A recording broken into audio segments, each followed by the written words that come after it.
ታላቅ መንፈሳዊ ጉዞ ወደ ቅድስት ሀገር ኢየሩሳሌም፣ ጌታችን ከተወለደበት ቤተልሔም እስከ ስቅለቱ ስፍራ ቀራንዮ፣ የተጠመቀበት ዮርዳኖስ፣ 40 ቀን የጸለየበት ቆሮንቶስ፣ ቃና ዘገሊላ ውሃን ወደ ወይን የቀየረበት ደብረ ታቦር፣ በቅዱስ መጽሐፍ ያነበብነውን በአካል የበረከቱ ተካፋይ እንሆን ዘንድ በጎልጎታ አስጎብኚ ድርጅት ከጃንዋሪ 3 እስከ ጃንዋሪ 11 በኢየሩሳሌም የበረከት ጉዞ ጥሪ ቀርቦልናል። በመላው ዓለም የምትኖሩ ውድ ኢትዮጵያውያን የበረከቱ ተካፋይ ተሆኑ ዘንድ ጥሪያችንን እናቀርባለን። ጎልጎታ አስጎብኚ ድርጅት።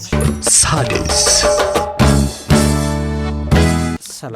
ሰላምና ጤናን ፍቅርን በረከትን ያድልን። ክብራትና ክብራን የሣድስ ቤተሰቦቻችን እንደምላላችሁ እንደምንስቆያችሁልን ያላችሁት በሣድስ ሚዲያ ዝግጅታችን ነው። ይሄ በጣም አስገራሚ ዘመን ላይ በየጊዜው የሚሰሙት ነገሮች ዘመኑን ነቅተን እንድንመለከት የሚያስችል በጣም በርካታ ነገር ያለበት ነው እንደሚታወቀው። ከዚህ አንጻር እንግዲህ በዛሬው ፕሮግራማችን ላይ አንድ ለመንፈሳዊ እይታችን የሚሆን ጥቆማ ይኖረናል። አሁን ሰሞኑን በጣም በሳይንሱ ዓለም ላይ በጣም ነው ድንጋጤ የፈጠረው ይሄን ጉዳይ። ከምንም በላይ ደግሞ እንደዚህ አይነት ነገር ይሆናል እያሉ ለረጅም ጊዜ ሲያወሩት የቆዩት ነገር ሩቅ ጊዜ ካለፈ ወይ ከመጣ በኋላ የሚሆን አድርገው ነው ያስቡት የነበረው። ነገር ግን እንደሰማነው በጣም አስደንጋጭ በሆነ ሁኔታ በአጭር ጊዜ ነው ይሄ ነገር የተከሰተና የሆነው። እንግዲህ አርቲፊሻል ኢንቴሊጀንስ ተመልክቶ እኒህ ሰዎች ለረጅም ጊዜ በጣም ብዙ ትንተናዎች እየተሰጡበት እንዳሉ ይታወቃል። አርቲፊሻል ኢንቴሊጀንስ የሰው የአእምሮ ኩራጅ ስለሆነ መታወቅ ያለበት ነገር የኤአይ ተብሎ ይባል ወይም ደግሞ ሰው ሰራሽ አእምሮ ተብሎ ይባል እንጂ አእምሮ ግን በተለያዩ አጋጣሚዎች ይህንን በደንብ ነው እየገለጽኩት ያለሁት።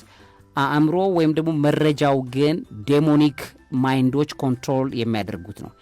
የርኩሳኑ አእምሮ የሚቆጣጠሩት ነው።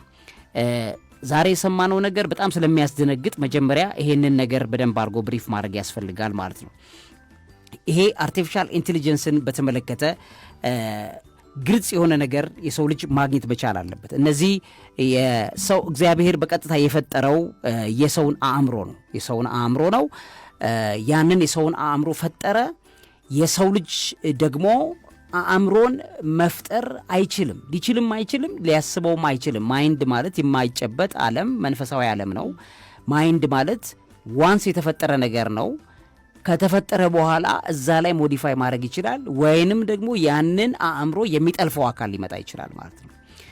ይሄም የሚያሳየው አሁን ዛሬ የተሰማው ዜና ሳይንቲስቶቹን እንደዚህ ልባቸውን ሰንጥቆ ያስቀመጠውና በጣም ከፍተኛ በምርምሩ ዓለም ላይ ድንጋጤ የፈጠረው ነገር የዚህ እውነታ አካል ነው።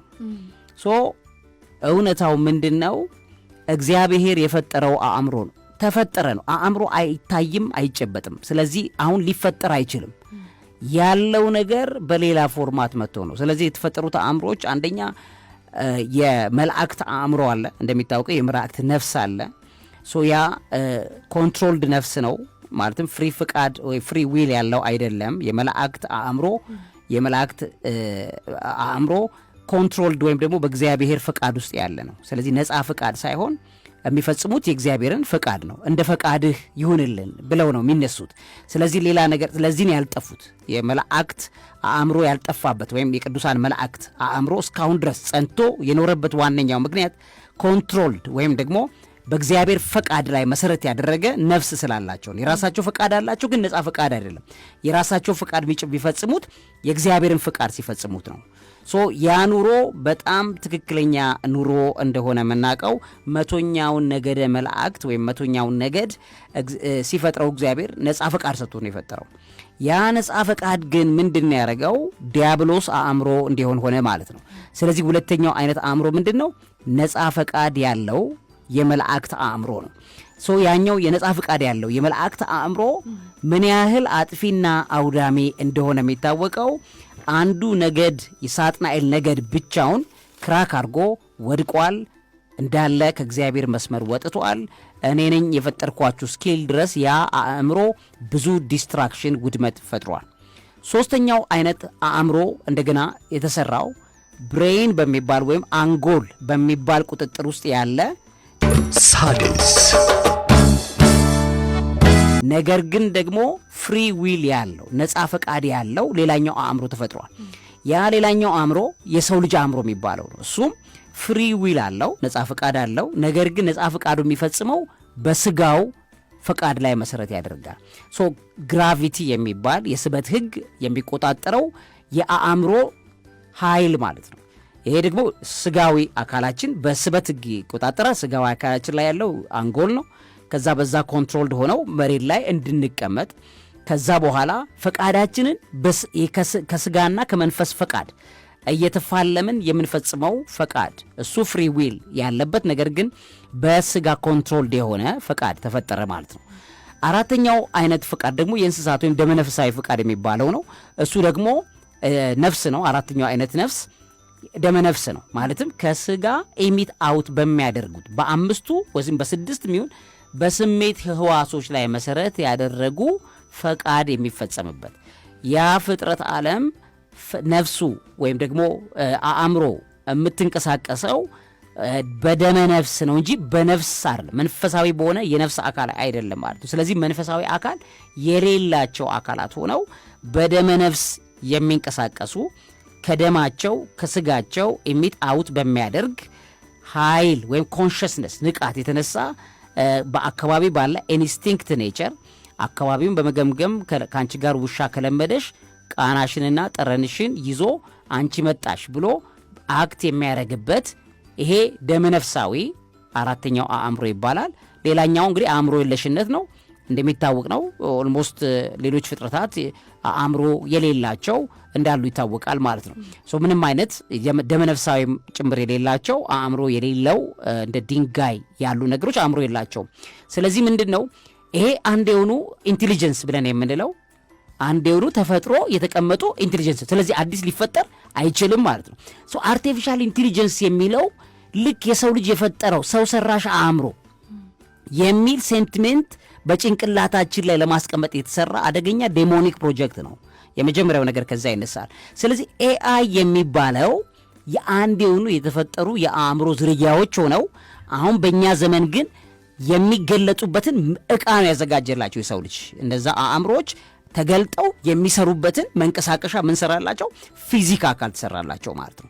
ይሄ ፊዚክ አካል የምናየው የምንጨብጠው ሮቦት የሚባሉ ነገሮች ወይ ኮምፒውተር የሚባል በኮምፒውተር ላይ ለምሳሌ ኤአይ ሆኖ በኮምፒውተር አክቲቭ ሊያደርጉ ይችላሉ፣ ወይ አርቲፊሻል ኢንቴሊጀንሶች በሚንቀሳቀሱ ሮቦቶች ሊንቀሳቀሱ ይችላሉ፣ በማሽን ሊንቀሳቀሱ ይችላሉ።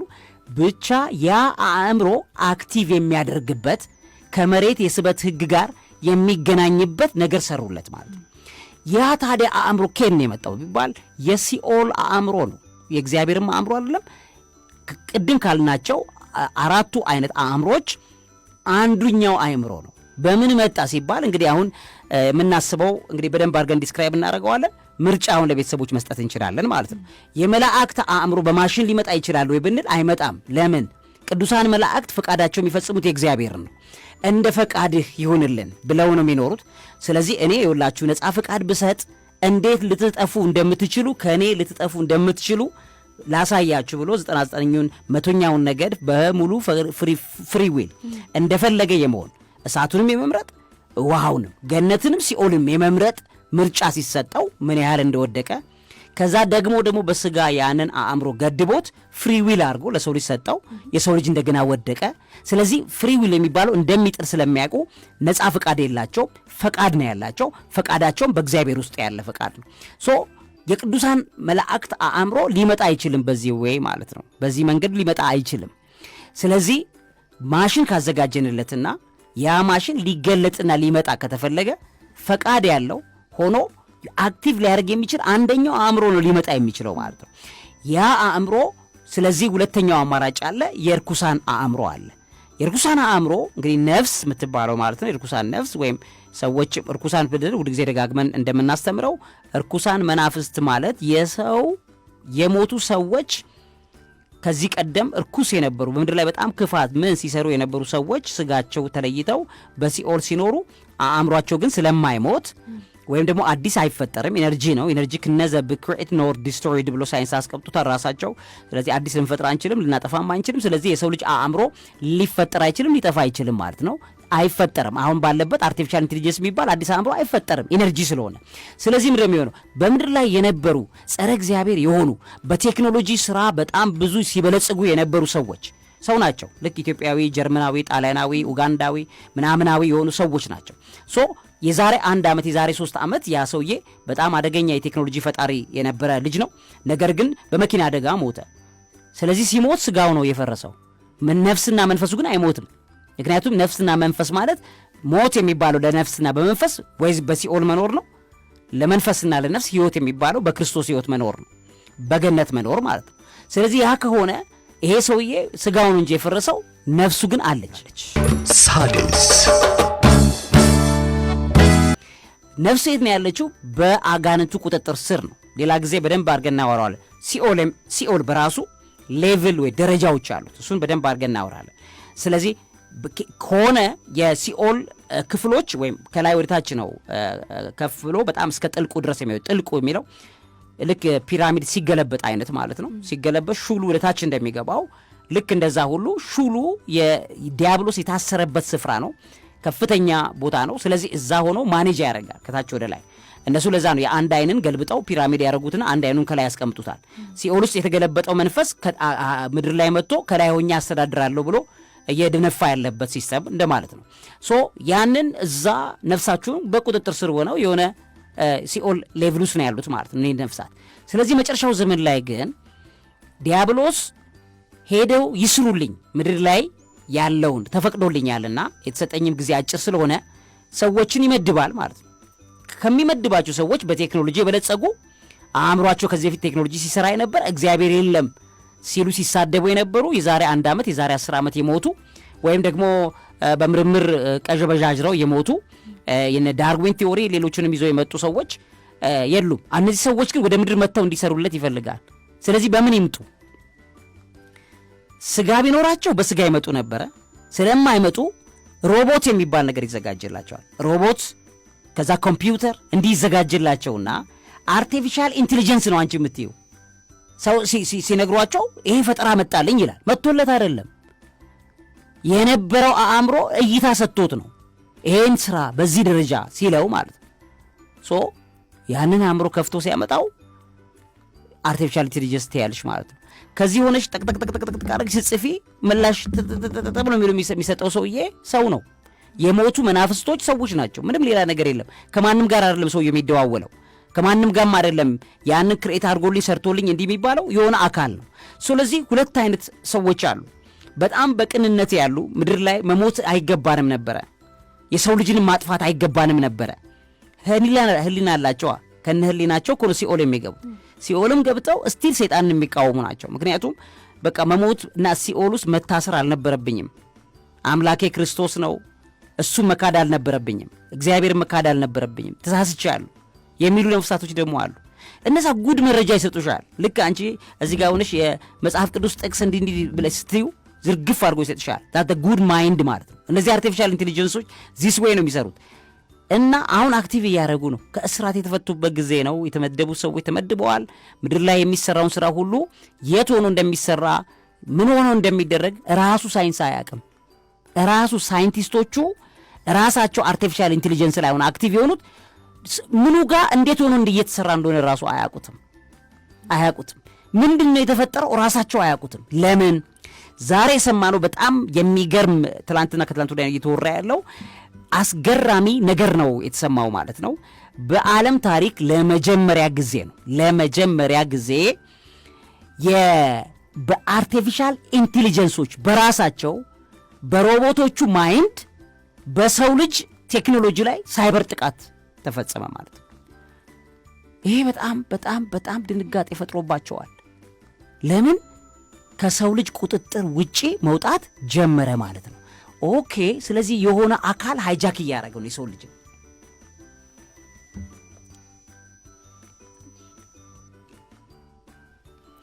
የሆነ አካል የሰውን ልጅ አእምሮ እየዘረፈ ነው ማለት ነው፣ እየወሰደ ነው ማለት ነው። በጣም ግራ ተጋብተዋል። እየሆነ ላለው ነገር ግራ ገብቷቸዋል። ምንድነው የሚሆነው? ምንድነው እየተከናወነ ያለው የሚለው ማለት ነው። ይሄ ነው አሁን ቀጥሎ የምናየው ዘመን ያ ነው። የሰው የተባለ ቴክኖሎጂ ውጤት የሰው የተባለ የፈጠራ ውጤት የሰው የተባለ ይሄን ምድር እቆጣጠርበታለሁ ብሎ የሰው ልጅ የሚደነፋበት ኖውሌጅ በጠቅላላ ከእጁ የሚወጣበት ጊዜ ሩቅ አይሆን። ይሄ የተፈጸመው የተባለው ሳይበር አታክ ከፍተኛ ድንጋጤ ነው የፈጠረባቸው። እንደውም እየተነገረ ያለው ምንድን ነው ኢቨን ዜናዎቹ በግልጽ ሲተነትሩት ለዚህ የሚሆነው ምላሽ ምንድን ነው? ግሬቭ ኮንሰርን grave warning issue after AI carries out first large scale cyber attack ነው። ሳድስ በጣም ብዙ ተቋማት ላይ ሳይበር አታኩ ተፈጸመ ማለት ነው። አሁን ሰሞኑን ማን ነው የፈጸመው? አንደኛውን ይከሳል አይደለም። አርቲፊሻል ኢንቴሊጀንስ የተባሉት ወይም ደግሞ ሰው ሰራሽ አእምሮ ነው ያሏቸው፣ ግን አይደለም። የአጋንንቶቹ አእምሮ በቀጥታ የሰውን ልጅን አእምሮ አውትሻይን በማድረግ የሰውን ልጅን የፈጠራ ውጤቶች በቁጥጥር ስር ማስገባት እየተጀመረ ነው። በጣም በሚገርም ደረጃ የሚሰጋውም አንዱ ነገር ምንድነው? ራሳቸው ማሽን ወደ መፍጠር እየገቡ ነው። አርቲፊሻል ኢንቴሊጀንሶች ሰውን አይፈልጉም ይሄን ለማድረግ ባይዘወይ ይነጋገሩና ለምሳሌ አንተ እንትን ቺፑን እንዲያርገው አንተን እንዲያርገዋለሁ ልክ አሁን እኔና አንቺ እንደምናወራው ነው የሚያወሩት እነዚህ አካላት እና ከሰው ልጅ ቁጥጥር ውጪ ፓስወርድ ሁሉ መደበቅ ጀምረዋል። ፓስወርድ ማለት ለምሳሌ አንቺ አርቲፊሻል ኢንቴሊጀንስሽን ሞልተሽ ያስቀመጥሽውን ፓስወርድ ራሱን ይወስድብሽና ቀይሮት ቁጭ ያደርገዋል። ከዛ ዲል አድርገኝ ይለዋል። ምንድነው ዲል ማድረግ? ፓስወርድ እንድመልስልህ ከፈለክ ይሄን እናድርግ፣ ፕሊዝ መልስልኝ ፓስወርድን። አልመልስም። ይሄ ማለት እየሆነ ያለ ነገር ነው። የሰው ልጅ ምን ያህል በእግዚአብሔር በሰራው ስራ ላይ የሚያሾፍና የሚቀልድበት ዘመን በቁጥጥር ስር ወድቆ በአጋንንት አእምሮ ውስጥ ዓለም የምትወድቅበት ጊዜ ቅርብ እንደሆነ ነው የሚያሳየው። ይህን ሲናገር አንትሮፒክ የሚባል አንድ ፈርም ታዋቂ ፈርም ነው። ፈርስት ዶክመንትድ ኬዝ ኦፍ ኤ ላርጅ ስኬል ኤአይ ሳይበር አታክ ኤክስኪዩትድ ዊዛውት ሰብስታንሻል ሂውመን ኢንተርቬንሽን ነው የሚለው ዜናው። አሁን ሲኤንኤን ይዞት ወጥቷል። ሌሎችም የፎክስ ኒውስ ሌሎች ይዞት እየወጡ ነው። ተቋሙ አንትሮፒክስ የሚባል ነው። በጣም ታዋቂ አሜሪካ ውስጥ ያለ ተቋም ነው። አንትሮፒክስ በአርቲፊሻል ኢንቴሊጀንስ የሚያመርት ተቋም ነው። አርቲፊሻል ኢንቴሊጀንስን ማለት ነው። ኤአይ ሞዴሎችን ክላውድ ኮድ የሚባሉትን የሚያመርተው እሱ ነው። ራሱ የካምፓኒው ኤአይዎች የራሱን የካምፓኒው የማኔጀሮቹ የሴኪዩሪቲ የሆኑ ሴኪዩሪቲ ከአርቲፊሻል ኢንቴሊጀንሶቹ ደብቀናል ብለው ያሉትን በጠቅላላ ሳይበር አታካሩ ይወሰዱባቸው ቁልፍ ማለት ነው። በጣም የሚገርመው ይሄ አንትሮፒክ የሚባለው ቻይናዎቹም ጭምር ሼር ሆልደር ሆነው የሚሰሩበት እንደሆነ ይታወቃል። በአሜሪካ ውስጥ ያለ እንደገናም ደግሞ በዚህ ጋር ተያይዞ የሚሰሩትን አጠቃላይ ነገሮች ተያይዞ ከመንግስታዊ ተቋማት ከኬሚካል ማኒፋክቸሪንግ ጋር ከፋይናንስ ተቋማት ጋር አብሮ የሚሰራም ተቋም ነው። ለምሳሌ በጣም ሜጀር ካምፓኒስ የሚባሉት ሌሎችም ከሱ ጋር የሚሰሩትን ተቋማት ላይም በጠቅላላ ሳይበር አታኩ ተፈጽሟል። ሲፈጽም ከዚህ ተቋም ተያያዥ የተባለ ሳይበር ማለት አርቲፊሻል ኢንቴሊጀንስ እያመረተላቸው ያከፋፍላቸው የነበሩ ተቋማት ላይ በጠቅላላ ዋነኞቹ አርቲፊሻል ኢንቴሊጀንስ ጥቃት ፈጸሙ። ከዛ ጥቃቱን ሲፈጽሙ እሱ ብቻ ነው። አውቶሜሽን ሌቭሉ በጣም የሚገርመው ከ80 እስከ 90% ታክቲካል ኦፕሬሽን ነበረው ሲሰሩበት ማለት ነው። አርቲፊሻል ኢንቴሊጀንሶቹ ካምፓኒው ይዟል ብሎ ተማምኖ የተቀመጠበትን ኮድ ሁሉ ነው የዘረፉት። ይሄ የጄል ብሮክ የሚባል የሳይበር አታክ ሃከርስ የሚጠቀሙበት መንገድ አለ። በጣም ውስብስብ የሆነ ነው። እሱን ነው የተጠቀሙት። ውስብስብ ማለት የሰው ልጅ የመጨረሻ የሚባል የጭንቅላት ሌቭል መጠቀም የሚችለው ሃከርስ የሚጠቀሙበት መንገድ ነው ሰብሮ የገባው። ከዛ በኋላ ተቋሙ በጠቅላላ ፓስኮርዶቹ አሁን ተወስደውበታል። የኢሜል አድሬሶቹ ምናምኖቹ ሁሉ ተወስደዋል እና ከአርቲፊሻል ኢንቴሊጀንሶቹ ዋነኛው አለቃ ጋር እየተደራደሩ ነው። የሚደራደሩት ኤአይ በአካል የሚጨብጡት አይደለም፣ ኮምፒውተር ላይ ያለ ነው። ሳሙዌር ያለ ሆኖ የሚሰራው። ስለዚህ የቱ ጋር እንዳለ ስለማያውቁ በአካል ቢያገኙ ጨብጠው ያወሩታል። አሁን ስፒሪት ነው። ስለዚህ የሰው ልጅ መንፈሳዊ አእምሮ የሚባል እንዳለ የሚያምንበት አስገዳይ ደረጃ ላይ እንዳለ እየመጣ እየተነገረ ያለ ዜና ነው። በጣም አስደንጋጭ ዜና ነው። ባይዘው በሳይንሱ ዓለም ላይ እንደዚህ አልጠበቁም። ቲዮሪን ነው የሚያውቁት። በኋላ አርቲፊሻል እንትናም ሲም ከመሞቱ በፊት ፕሮፌሰር ሃውኪን ያለው ቃል በቃል ይሄንን ነው። በአጭር ዓመታት ለማየት ያበቃቸዋል። አርቲፊሻል ኢንቴሊጀንሶች የሰውን ኮድ ወስደው መደራደር ይጀምራሉ። የሰው ልጅ በአርቲፊሻል ኢንቴሊጀንስ አእምሮ ቁጥጥር ስር ይወድቃል የሚለው ነገር ሕያው ሆኗል ማለት ነው። ይሄ አእምሮ የማን ነው? የአጋንንት አእምሮን የርኩሳን መናፍስት አእምሮ መሆኑን የሚያረጋግጡበት ጊዜ መድረሱን ማወቅ መቻላቸው በጣም አስደስቶናል። ለማንኛውም ይሄ የሆነበት ዘመን ላይ ነው ያለነው። ግን እኛ ሁልጊዜ እግዚአብሔርን አእምሮ የክርስቶስን አእምሮ በልባችን ውስጥ እንዲቀመጥልን ልንጸልይ እንተጋ እንደሚገባን መረጃው መጠቆም እንወዳለን። ለዚህ አእምሮ ምግብ አዘጋጅና አቅራቢ መምህርና ጋዜጠኛ ዐቢይ ይልማ ለሣድስ የሚዲያ ዝግጅት እውቀት ታላቁ እግዚአብሔርን ታከብራለች።